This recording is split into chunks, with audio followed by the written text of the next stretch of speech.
Ablöse der Wache, Kanonenfutter für die gute Sache. Sie wurden belächelt, dann doch gebraucht, die Hände von Unschuld in Blut getaucht.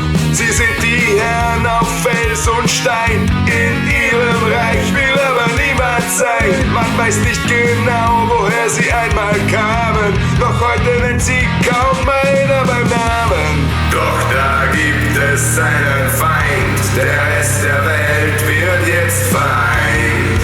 Ein Sinnbild für Zerstörung, dem folgt ein Aufschrei der Empörung.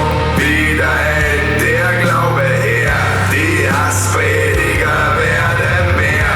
Verantwortung, das alte heiße Eisen, wenn lahme Krippen Schuld zuweisen. Die Heiligen und die Propheten, sie haben nie darum gebetet. Wer mit dem Schwert lebt, stirbt durchs Schwert, weil Rache sich nur von Blut ernährt.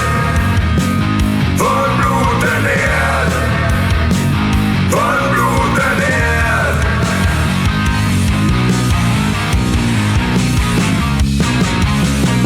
Sie schultern unser Scheitern, unsere Sturmgewehre. Wir liefern Munition, sie haben Stolz und Ehre. Gewollte Krise, Eskalation, Politikwettbüro für Spekulation.